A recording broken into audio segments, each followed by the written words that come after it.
What is going on, guys? Happy Saturday morning to all of you. This is the Club of the Man 1993, and I am here live to talk about last night's episode of Smackdown, the March 19th, 2021 edition of Smackdown that took place at the WWE ThunderDome at Tropicana Field in St. Petersburg, Florida. So let's just first pay some bills and just explain what's happening here. So I'm just gonna just recap SmackDown. I'm not really gonna so much grade it or review it, because I ended up only getting to watch only about half of SmackDown last night. I had a last minute video gig I got hit with, and I got off my regular weekly job late. I was in a rush for that. Got home, ate dinner. Only caught the last hour of SmackDown. I looked at the results, and nothing really appealed me much at all from the first hour, except maybe like one thing or so. And then on my first I was very tired last night. I was not and didn't have any energy to review the show afterwards. I actually didn't even make it to midnight. I was that tired last night. And then my plans got blown up completely for this weekend. So besides Fastlane tomorrow with my one buddy, everything else just got jumbled up big time. So I'm literally in the middle of seeing if everybody else wants to chill or whatnot. But I at least had time though, for the time being, to catch up on two streams I was supposed to do last night, which was my SmackDown review and my Fastlane preview prediction. So all of those are going to try to be done within the next hour or two, basically. So this SmackDown review is not going to be that long. Like I said, I only got to watch half of the show last night. The second hour wasn't too bad. There was some stuff that interested me. The first hour, though, just didn't really appeal to me much at all. So we'll just breeze through this. I got to add the two more matches for the graphics for my Fastlane predictions. Then we will preview that, and then we'll go from there. I still plan on trying to do live reactions tomorrow night for Daniel Bryan and Roman Reigns. As far as the review goes, not sure when it's going to be. It was supposed to be, I don't know if I'm going to get to do it when I get home on Sunday. It depends on how tired I am. Monday night I'm not going to be able to watch Raw. I got plans. So probably Tuesday it will be both Fastlane review and Raw review. Unless I save that for Wednesday. I don't know. Because I'm jumbling around the ideas of maybe just sticking to just 2 nights of streaming and do everything on 2 nights or something like that, because I just don't have that energy every single night. But it's just me thinking out loud. But let's just briefly talk about SmackDown, and then we'll go from there. So like I said, this is the go home show for Fastlane. I didn't really see too much on the show besides some few things in the last hour that appealed me a little bit, but not much. We actually apparently opened up with Sasha Banks and Nia Jax in the SmackDown Women's Championship match. I still do not get why Nia Jax earned a title shot, but they just gave it to her on SmackDown. Sasha beat her, thank God. I don't know if Reginald got involved or segments with Reggie, because they beat that the death last week so bad, it was so horrible. So we got that, and that was that. Nia lost to Sasha, thank God. And we're supposed to be getting a match. Well, we had another encounter with Bianca Belair and Shayna Baszler later in the show. I'll just say that right now.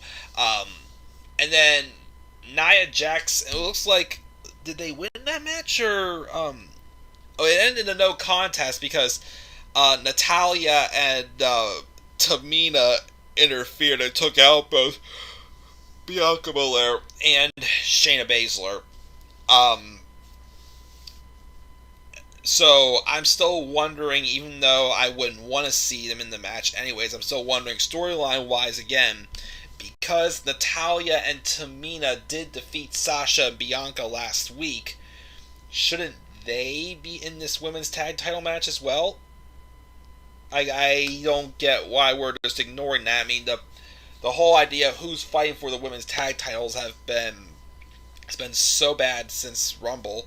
The booking of them has just been bad as well. Again, having Naomi and Lana get number one contenders match win. Yet they weren't the next one to challenge for the tag titles. Then they have some screwy finish between Nia, Shayna, Dakota, and Raquel that leads to the NXT women getting tag titles, which that made me feel like, okay, what was the point of that match then? Yeah, why not just do the give it to the winners of the Dusty Cup, in the first place, instead of looking like it was like a pity prize or something for them. And then now we're giving Sasha and Bianca another match at Fastlane for the tag titles, but it's like, why? But we'll talk about that, of course, more when we get into my review. So my preview for Fastlane. But yeah, so we have that jumbled up mess. We have we had a segment with Seth Rollins coming down and highlighting how Cesaro has embarrassed him, and he calls Cesaro jealous and a failure, ridiculing him for last week's beating also. And then Shinsuke Nakamura, Cesaro's former tag partner, comes out and tells Rollins to shut up for taking him out with a Kinshasa, and apparently we're now getting a match between Seth Rollins and Shinsuke Nakamura at Fastlane. Very random, very last minute, but could be a decent match. I'm not going to knock it too much. I guess we're going to save Seth Rollins and Cesaro for WrestleMania. I mean, if that's the case, at least they are giving Cesaro a singles match at WrestleMania. They haven't done that yet. It's been all tag matches, and maybe he'll actually get a victory at WrestleMania. Who knows? In front of a crowd, too. So, maybe? It feels more like a filler match with this Nakamura and Rollins match, but for what it is, they'll be fine. We'll talk about that in my predictions as well. And we had a bunch of back and forth over the tag title, the tag team division. First, we had Rey and Dominic defeat the Street Profits, which that was a shocker. Chad Gable and Otis came out and apparently said that they're ahead of Rey and Dominic in line to face Ziggler and Rude, but they're taken out by them. But then they have a match, and Otis and Gable just beat them anyways. So, okay.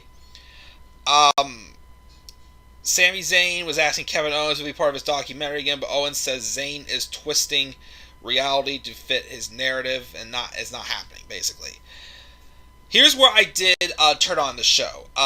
When Daniel Bryan came out to hype up Fastlane, and also throughout the night, they were giving these different vignettes for Edge, since this is going to be his first match on SmackDown in 10 years, when he's with Jey Uso in the main event of tonight's show, or this week's show, and the winner becomes special guest enforcer for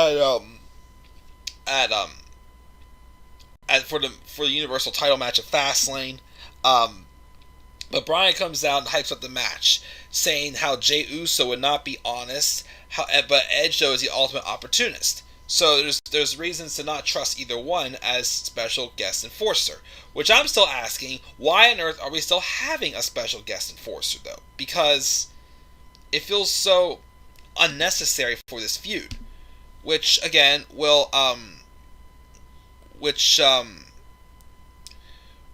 we will, talk about that in my Fastlane predictions. So we have that.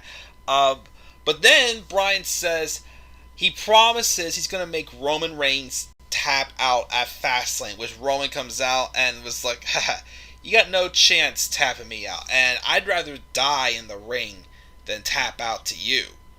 Which I'm like, ooh, that's actually kind of bold. I mean, the likelihood of Daniel Bryan getting Roman Reigns to tap out, I know is very slim, but just the idea that, knowing how Roman Reigns has been booked, how Paul Heyman, as I knew, still has influence, even though I still would knock this storyline, of course, with Roman and Daniel, because like I said, it's just not. They're just still avoiding the history between these two, and I still don't get why. But the idea that they would at least do a really good tease that Bryan is about to succeed with him tapping out Roman, nice little spice there. I'll give credit to that one.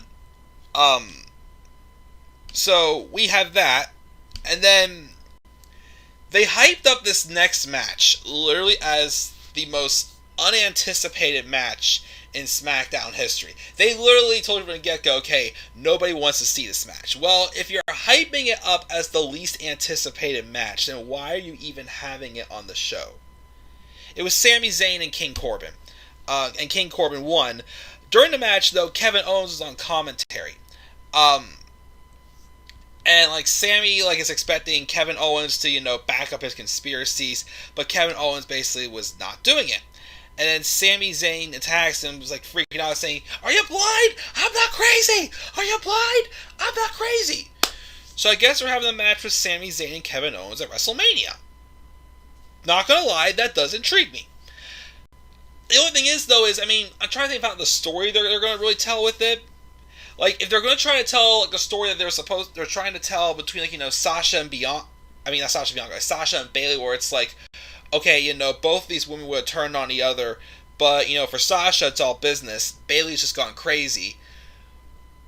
Well, they could kind of tell the same story here, but isn't it a little bit odd again that Kevin Owens was the one who basically got Sami Zayn to believe the same thing as him, and the story was basically they both thought that Shane McMahon was like holding them back or something like that. It was. I'm not sure how the same thing's gonna work.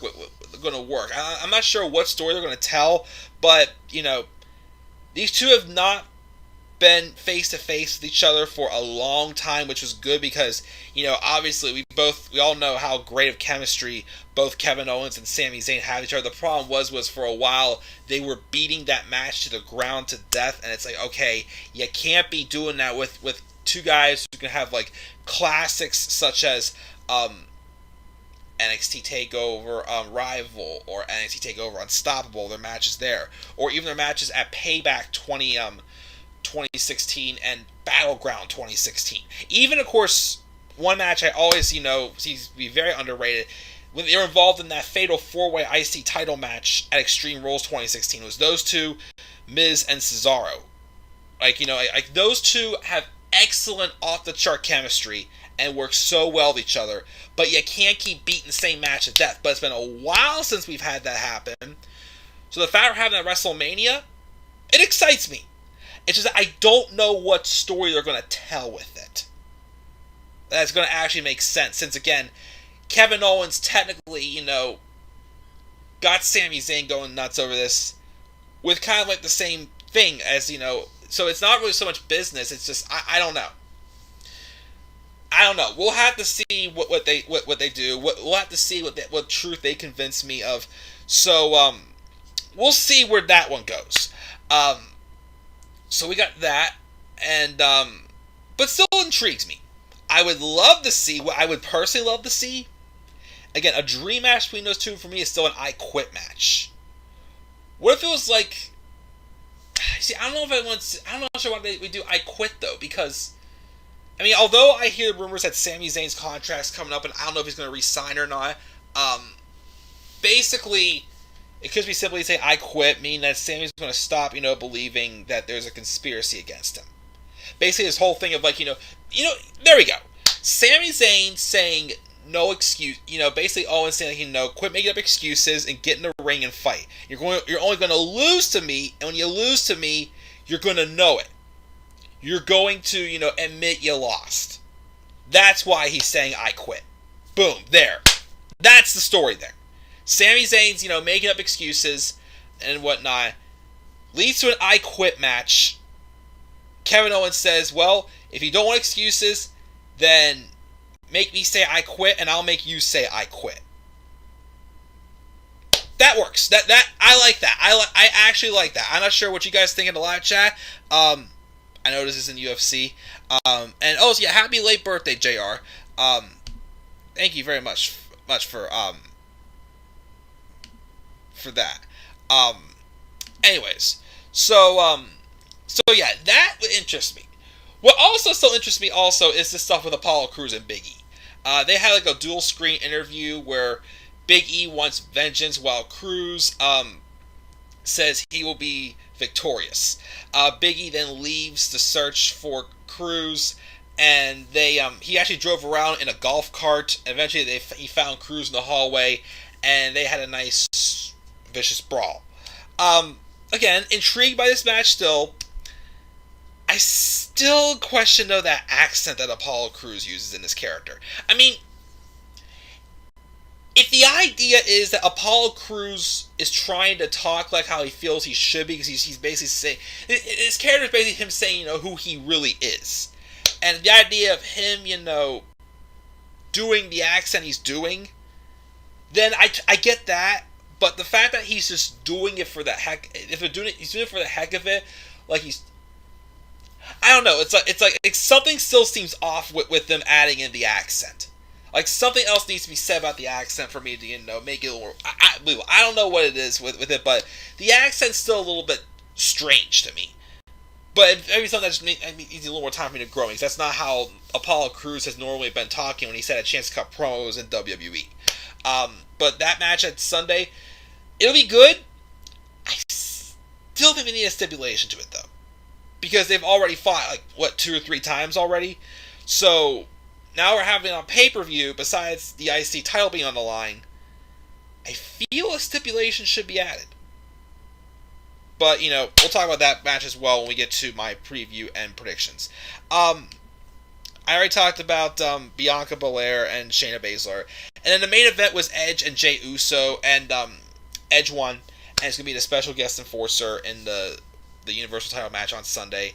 Afterwards, Roman Reigns attacked Edge, and Jey Uso attacked Daniel Bryan. Basically, the babyface got laid out, and that's how SmackDown went off the air. So, a couple things in that last hour that interest me for sure, but like I said, the first hour, I missed it, but nothing really caught my eye, other than maybe the segment with Rollins and Nakamura. But that was basically it. So I didn't give this episode of SmackDown a review. And that's going to do it. Nothing else is really going on in the live chat right now. So, again, I'll be back up here in just a couple minutes. Need to get the last of my graphics ready. This is 2 matches that were added.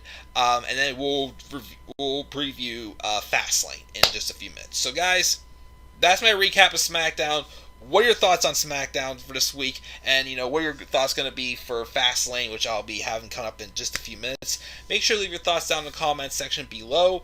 And be sure, as always, to slap a like on the video and subscribe for more content on my channel. Follow me on Twitter at DemandArab193. And with that, guys, I'm checking out. See you guys in a few minutes for my Fastlane preview and predictions. Peace out, everybody.